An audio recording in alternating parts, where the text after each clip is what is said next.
Hi guys, welcome to my vlog. And let's go play and cook. My first time to like so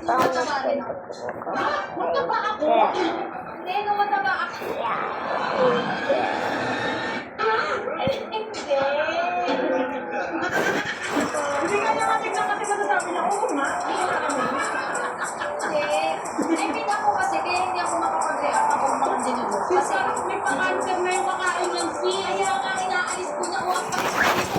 Gusto mo ba nagago ulit? Para ng kape. Nagago ulit? Huwag ka na mag-alala. Kawawa naman si B.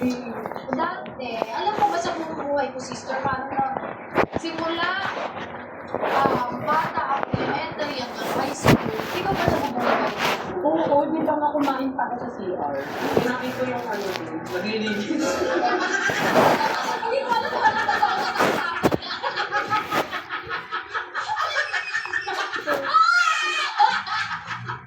ako si Stinis ko, hindi ako pinalipat, wala. Nakasandala ko na lang. Ngayon, yung mga nabubuli sa akin noon, kaibigan ko na, wala na, pagtatawanan na lang namin. Ano pinubuli sa'yo? Kasi dati sobrang mapitol. Talagang bako-bako ako. Ang tawag sa akin, zombie. Zombie? Kasi paano na daw akong naglalagay? Ano lang? Yung ano yung cactus. So, pag Agnes, pagpatay na yun ah. oo, kaya pag naglalakad pa lang, ayun yung ako, ako ang gusto ng buhay ko. Kaya ba lagi pa ako tumatawag sa chapel ang pagdadasal ko na mura sa amin, kaya ako magkakita. Tapos, Bakit mo naman magdasal? pagkatapos ko doon, andun na sila, zombie. Ako na, Pinas ka na gabi. ako nagpatuwala sa Ang bait ko kasi naman magpapuli sa kanila. Ako kasi siyempre nasasaktan ka na sobra nun. Ay, ano pag ang anak mo ang nabuli? yan, masakit talaga. Sisi. Hanggang ngayon, yung akin kasi, na-figure out ko na kung paano siya hindi napasok sa utak at puso ko yung mga pang-aasar sa akin. Pero yung sa mga anak ko, hanggang ngayon, inaaral ko pa kung paano hindi maapektuhan. Kasi pag mga anak ko na iba, kahit ko hindi ko kaya. Pag sarili ko, alam ko Kaya siya mo eh. na. Pero pag mga anak ko, kay ko, hindi ko siya. Ako din, kapag mga anak ko, hindi ko talaga kaya. Kaya pag si Sisi, pag pinabuli si Sisi, nasasaktan ako. Tapos, kadalasan dito sis, ang ginagawa sa amin, yung unang piga, itatapos mo. Yung pangalawang piga, ang ilalagay mo dito. Tapos, yun yung pinaka-last part. Ilalagay mo Yung unang biga. Pero kasi ang gamit daw namin dito ay Ang gamit namin nasa nasa pack. ay nasa pack. Oo. Kasi inisip ko na yung kanina, bibili pa tayo ng fresh. Sabi ni mama, hindi ganun dito nga sa US.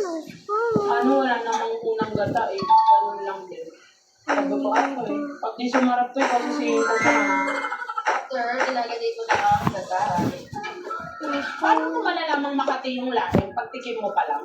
Oo. Pagtigil mo Hindi tapos aftertaste? parang aftertaste eh. Gulo eh. Ang talaga sis. Basta pag nakailang subo ka na, maano mo na dito sa Ay, walang sinabi, naka-78 na halo na ako.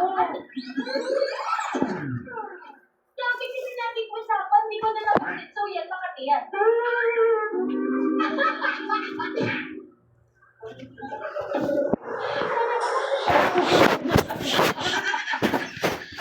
Kaya alas na ko, hindi ko nakakaluin.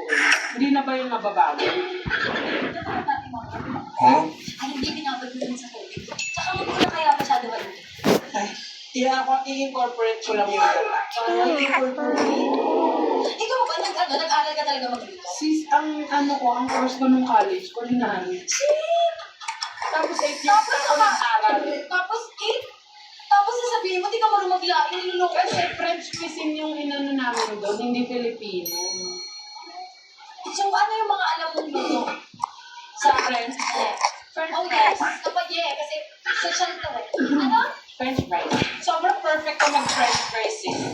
As in, sobrang crispy on the outside, tapos ang sarap on the inside. French toast, yung mga ganyan. Kasi magaling-galing mag-French kiss.